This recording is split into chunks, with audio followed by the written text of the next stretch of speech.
নমস্কার বন্ধুরা, daily cooking and life স্টোরিতে তোমাদের অনেক অনেক স্বাগত। কেমন আছো তোমরা সবাই? আশা করি সবাই খুব ভালো আছো।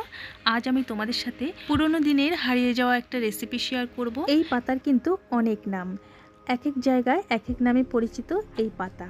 তোমরা কি নামে এই পাতাকে চেনো অবশ্যই কিন্তু কমেন্ট করে জানাবে। অনেকে চাম ঘাস বলে, আবার কেউ কেউ খানমান পাতা বলে, আবার ঘ্যাটকোল পাতাও বলে। অনেকে এক এক জায়গায় এক এক নামে পরিচিত। তো পাতাগুলো কিন্তু বাজার থেকে কিনে এনেছি।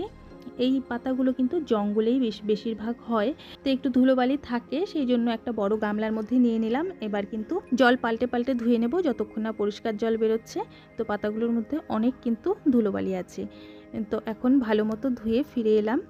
6-7 বার করে জল পাল্টে পাল্টে ধুয়ে নিয়েছি, একদম পরিষ্কার হয়ে গেছে।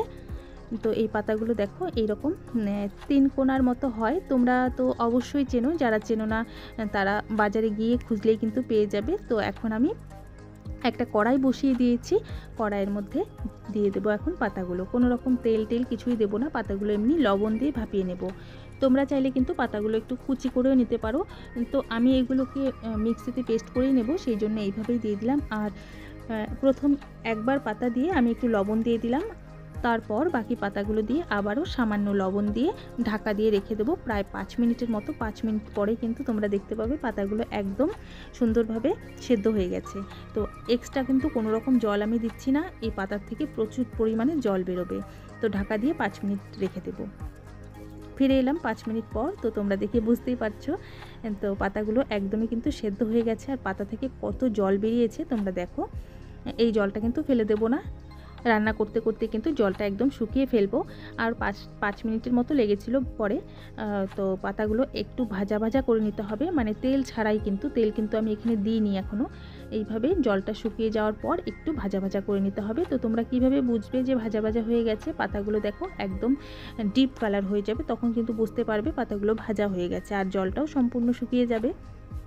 তো ফিরে এলাম 5 মিনিট পর। তো দেখো জল কিন্তু একদম শুকিয়ে গেছে। আর তোমাদের বলেছিলাম আমি, পাতার রঙটা একটু চেঞ্জ হয়ে যাবে, মানে ডিপ সবুজ হয়ে যাবে। তো পাতা কিন্তু একদম সুন্দরভাবে ভাজা ভাজাও হয়ে গেছে। তো দেখো ভেতরে তোমাদের একটু পাতাগুলো সাইড করে দেখিয়ে দিলাম, একটুকু কিন্তু জল নেই। আবারও 1 থেকে 1.5 মিনিট এইভাবে নাড়াচাড়া করে আমি আরেকটু ভাজা ভাজা করে নিচ্ছি। যত ভাজা ভাজা করে নেওয়া যাবে এটা কিন্তু গলা ধরবে না, নাহলে কিন্তু অনেকের এই শাকটায় গলা ধরে। শাক কিন্তু ভাজা হয়ে গেছে, এখন নামিয়ে ঠান্ডা করে নেব। এবার একটা মিক্সিং জারের মধ্যে দিয়ে দেবো একটা মিডিয়াম সাইজের রসুন। রসুনটাকে আমি ভালো মতো ছুলে নিয়েছিলাম, একটা রসুন এখানে দিয়ে দিলাম। আর দিয়ে দেবো 2টো লঙ্কা, লাল লঙ্কাই দিয়েছি, কাঁচা লঙ্কাই লাল দিয়েছি। এই লঙ্কাগুলো কিন্তু প্রচণ্ড ঝাল, তাই আমি 2টো লঙ্কা দিলাম। ঝালটা তোমরা তোমাদের স্বাদ মতো দিও। আর দিয়ে দেবো 1 চামচ কালো জিরে। আর কিন্তু কোনো রকম মশলা লাগবে না, পরে আমি একটু হলুদ আর লবণ ব্যবহার করব। এবারে আমি সেদ্ধ করে রাখা পাতাগুলো এর মধ্যে দিয়ে দিচ্ছি। কোনো রকম জলের ব্যবহার কিন্তু করব না এখানে আমি। তোমাদের যদি জলের প্রয়োজন হয় তোমরা 1-2 চামচ জল দিয়ে বেটে নিতে পারো। তো আমার কিন্তু জল লাগেনি, একদম শুকনো শুকনো করে বেটে নিয়েছি। তোমরা দেখে বুঝতেই পারছো জল দিলে কি হয়, যখন এটা আবার ভাজবো না তখন কিন্তু একদম অনেক সময় লাগবে ভাজতে। সেই জন্য তোমরা চেষ্টা করো জল ছাড়াই বেটে নেওয়ার। প্রয়োজন হলে 1 থেকে 2 চামচ জল দিতেই পারো।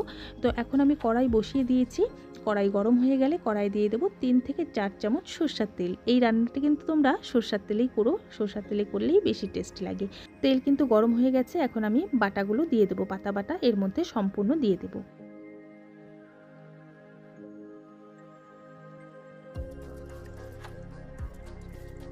সম্পূর্ণ পাতা বাটা দিয়ে আমি একটু নাড়াচাড়া করে নেব। তেলের সাথে ভালো মতো এই বাটাটা মিশিয়ে নিচ্ছি।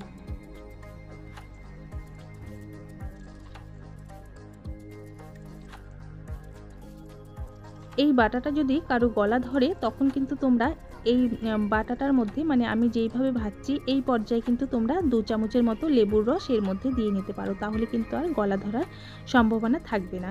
এখন আমি এর মধ্যে দিয়ে দেব স্বাদ মতো লবণ। লবণ যেহেতু আগেও পাতাতে দেওয়া ছিল, তো আমি পরিমাণ মতো লবণটা দিলাম। আর দিয়ে দেব হলুদ গুঁড়ো, সামান্য হলুদ গুঁড়ো দিয়ে দিলাম। এবারে হলুদ লবণের সাথেও ভালো মতো মিশিয়ে নেব। এই যে জল জল ভাবটা দেখছো, এই জল জল ভাবটা যতক্ষণ না একদম শুকনো শুকনো হয়ে যাচ্ছে ততক্ষণ কিন্তু এইভাবে ভাজা ভাজা করে নিতে হবে।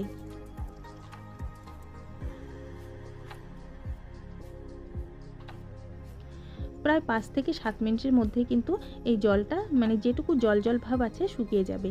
তো এইভাবে একটু পরপর কিন্তু নাড়াচাড়া করে নিতে হবে। তো আবারও একটু নাড়িয়ে দিচ্ছি। যতক্ষণ না কড়াই থেকে ছেড়ে আসছে ততক্ষণ কিন্তু এইভাবে নাড়াচাড়া করে নিতে হবে।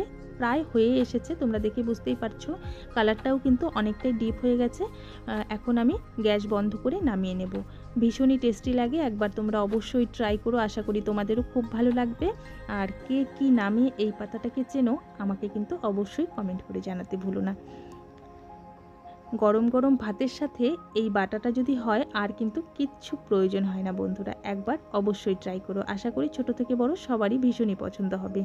তাহলে আজকের আমার এই রেসিপিটা কেমন লাগলো তোমরা কিন্তু অবশ্যই আমাকে কমেন্ট করে জানাবে। ভালো লাগলে লাইক আর শেয়ার করে দিও।